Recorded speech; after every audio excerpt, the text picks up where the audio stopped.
नमस्कार, मैं जितेंद्र चतुर्वेदी। अखिलेश यादव और एमके स्टालिन के लिए खतरे की घंटी बज चुकी है।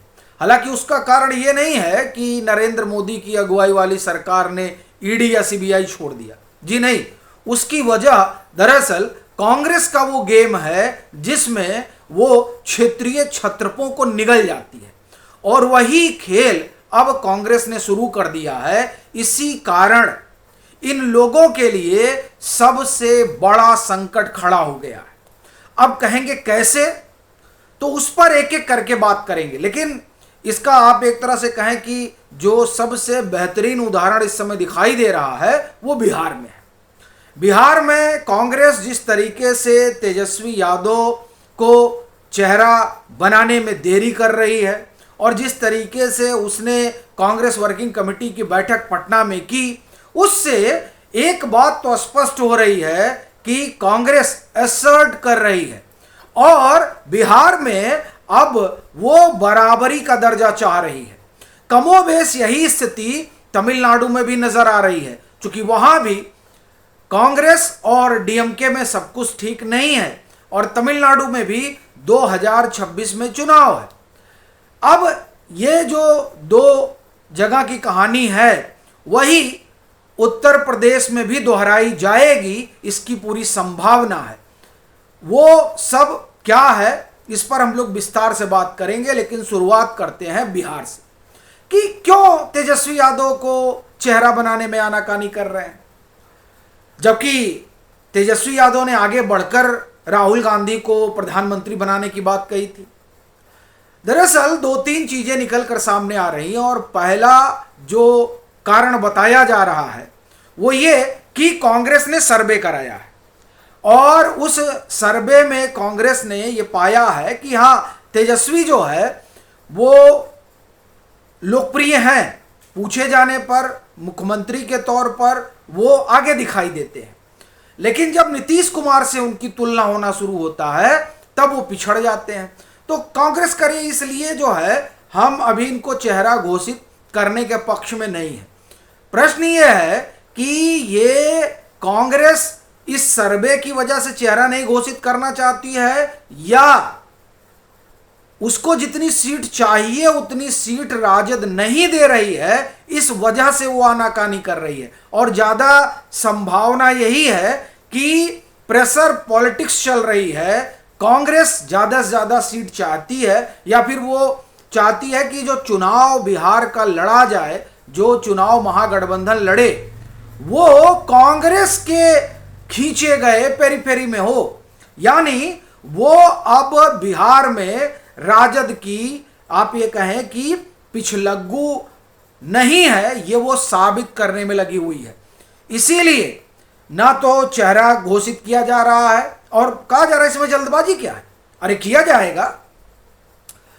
दूसरा, वोट अधिकार यात्रा जो निकली, 15-16 दिन राहुल गांधी टहले, उसका जो रिस्पॉन्स रहा उससे कांग्रेस को लग रहा है कि नहीं, अब जो है हम खड़े हो गए हैं। और यही बताने के लिए कांग्रेस वर्किंग कमेटी की बैठक बुलाई गई।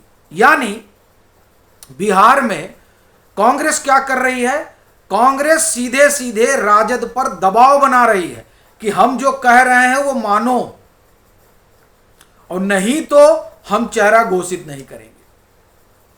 अब यहां एक चीज ध्यान रखिए कि ये क्या कह रहे हैं, ये कह रहे हैं कि देखिए तेजस्वी यादव को इसलिए नहीं बना रहे हैं क्योंकि जब नीतीश कुमार से तुलना होती है तो नीतीश कुमार के इर्द गिर्द कोई ठहरता नहीं है।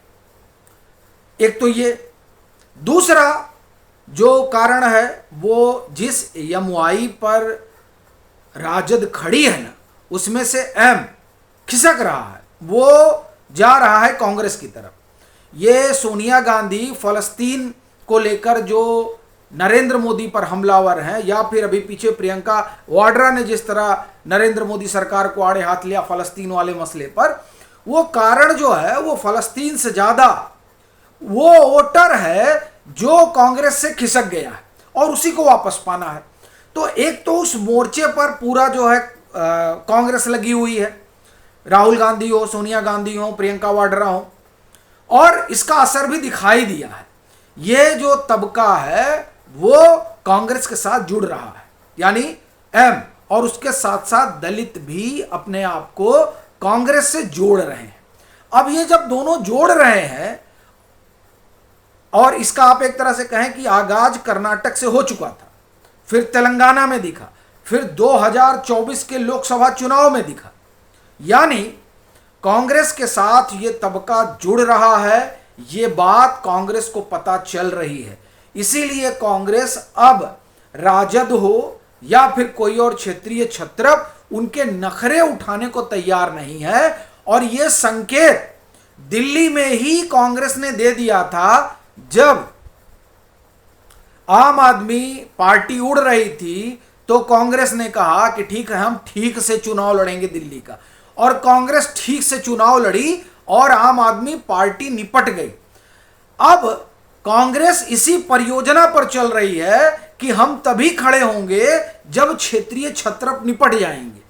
तो उसमें आप ये एक तरह से कहें कि श्री गणेश हुआ दिल्ली से, जिसमें आम आदमी पार्टी जो 62 सीटें जीतती थी वो 22-23 पर आकर अटक गई, यानी 40 सीट उसके हाथ से निकल गई। उसमें सिर्फ क्या किया, कांग्रेस ने मजबूती से चुनाव लड़ दिया, और उस मजबूती से लड़ने की वजह से आम आदमी पार्टी खिसक गई। क्यों? क्योंकि आम आदमी पार्टी भी कांग्रेस की जमीन पर खड़ी हुई और उड़ रही थी, तो कांग्रेस ने कहा कि चलिए सबक सिखा देते हैं। ये जो दिल्ली में कांग्रेस ने किया है, उससे कांग्रेस का मनोबल बहुत बढ़ा हुआ है।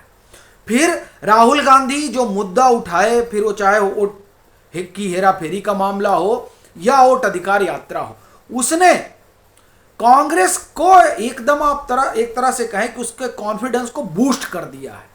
और वो जो बूस्ट हुआ है, उसी वजह से तेजस्वी को नहीं मान रहे हैं सब, किन्हें घोषित करेंगे, दो हमको पहले सीट, यह सब आनाकानी है जो ये लोग कर रहे हैं। अब यहां जो हुआ है कमोबेश वैसा ही उत्तर प्रदेश में होगा। और एक चीज ध्यान रखिएगा, उत्तर प्रदेश में तकरीबन 234 सीटें हैं जहां कांग्रेस का प्रभाव हो रहा है। यह आपको जानकर और सुनकर बड़ा आश्चर्य होगा कि कहां अखिलेश यादव के सामने कांग्रेस टिकेगी। लेकिन बड़ी दिलचस्प बात यह है कि कांग्रेस की वजह से ही अखिलेश यादव टिकेंगे। यह सबसे बड़ी चीज है। यह मैं क्यों कह रहा हूं उस पर आऊंगा, लेकिन उससे पहले जो तमिलनाडु में खेल चल रहा है उसको सुन लीजिए। देखिए, तमिलनाडु में तो एक तरीके से कहा जाए कि डीएमके और कांग्रेस के बीच में तलवार खिंच गई। कांग्रेस असर्ट कर रही है वहां भी, चूंकि कांग्रेस ये समझ रही है कि उसका आधार जो है वो फिर से उसको वापस मिल रहा है। इसीलिए वहां जो इनके प्रभारी हैं, उनका नाम जो है वो देखिए तिरुनेलवेली, हाँ तिरुनेलवेली में एक बैठक हुई कांग्रेस की, और उस बैठक में जो गिरीश चोडनकर हैं उन्होंने सीधे सीधे कहा कि अब जो है 234 सीटें हैं तो हम 117 सीटों पर चुनाव लड़ेंगे। और वो अकेले नहीं है, यानी चोडनकर साहब अकेले नहीं है ये कहने वाले। उसमें जो विधायक दल के नेता हैं एस राजेश कुमार, उन्होंने भी कहा कि नहीं, हम तो अब जो है यहाँ मतलब तमिलनाडु में हमारे बिना कोई सरकार नहीं बना पाएगा। वो भले ही डीएमके जो है लड़ ले चुनाव, लड़कर देख ले। राहुल गांधी की जो लोकप्रियता है उस लोकप्रियता में कोई ठहर नहीं सकता है, और हमारे बिना तो वो कुछ नहीं कर सकता। इसी बात को जो कांग्रेस में डाटा एनालिस्ट जिन्हें माना जाता है, वो प्रवीण चक्रवर्ती, वो भी यही कह रहे हैं कि बिना कांग्रेस के तमिलनाडु में बैतरणी पार नहीं होनी है, और आधी सीट भी चाहिए। अब आप सोचिए, आधी सीट 117, 234 सीटें हैं और 117 हमको चाहिए। यानी आप देखिए कि वहां पर तमिलनाडु में ये असर्ट करने लगे हैं, और यही नहीं, असर्ट ही नहीं करने लगे हैं, डीएमके भी खेल करने लगी है। जो सेंथिल बालाजी हैं, काफी चर्चित मंत्री हुआ करते थे, जिनको ईडी गिरफ्तार कर ली थी, उसके बाद में वो मंत्री थे, बाद में जब कोर्ट वोट का हस्तक्षेप हुआ तो बात बन पाई।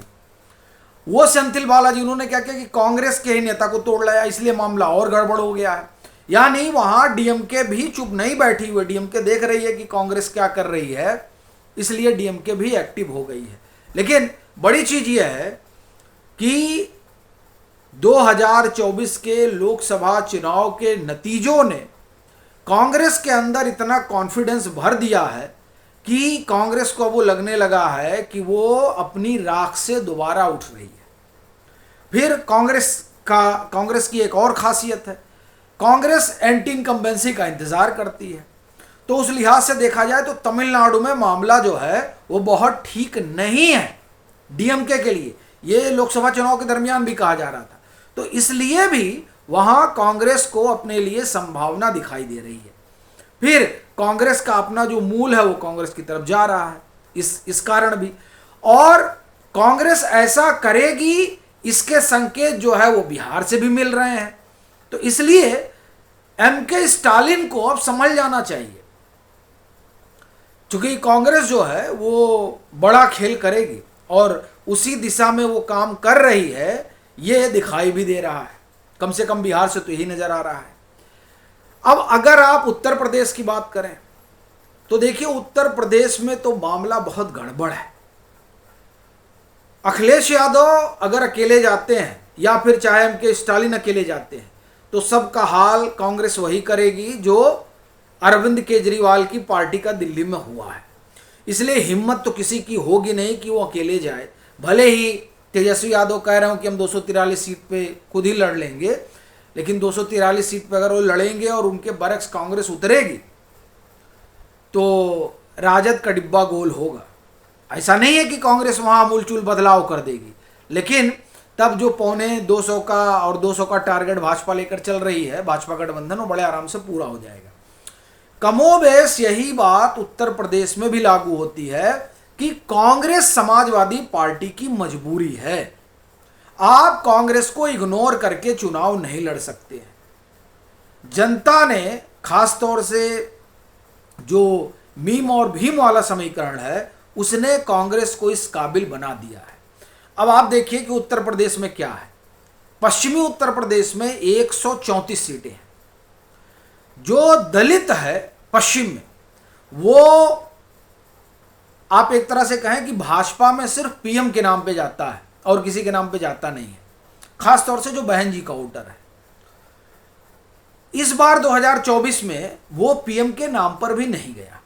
कहा गया कि वो थोड़ा संविधान वाला मसला चल गया था। देखिए, मसला संविधान वाला नहीं चला था। अगर संविधान वाला चलना होता तो वो पूरे देश में चलता, वो उड़ीसा में भी चलता, वो सिर्फ उत्तर बिहार में भी चलता, सिर्फ उत्तर प्रदेश में क्यों चला?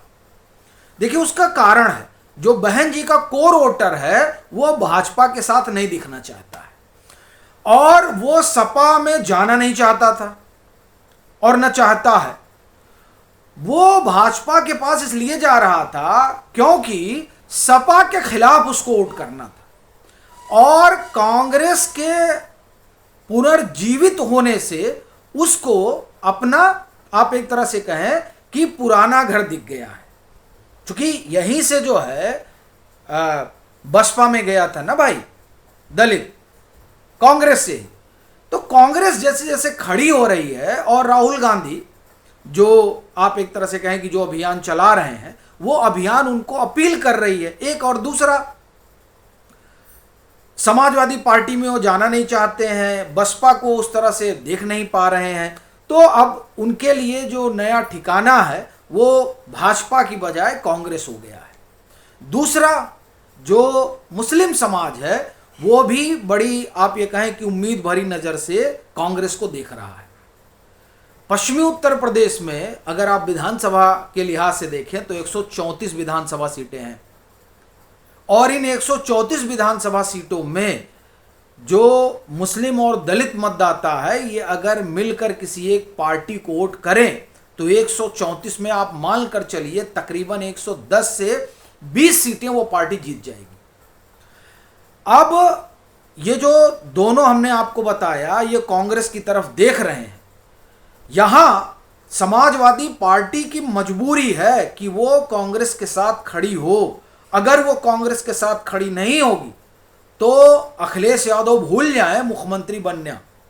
ये स्थिति हो गई है। आप देखिए कि उत्तर प्रदेश में, और फिर आप चले जाइए पूर्वांचल में। पूर्वांचल में फिर वही स्थिति है। तकरीबन 100 सीटें वहां से आती हैं, और उन 100 सीटों में मानकर चलिए आप कि तकरीबन 70 से 80 सीटें हैं जो बिना कांग्रेस के समाजवादी पार्टी का निकालना मुश्किल है। क्योंकि फिर आप वहां जाएंगे तो फिर बहन जी का वोटर है पूरब में, और बहन जी का जो वोटर है वो विकल्प ना होने की वजह से भाजपा में जा रहा था। अब उसे कांग्रेस दिखाई दे रही है, इस कारण वो कहां शिफ्ट हो रहा है? कांग्रेस में शिफ्ट हो रहा है।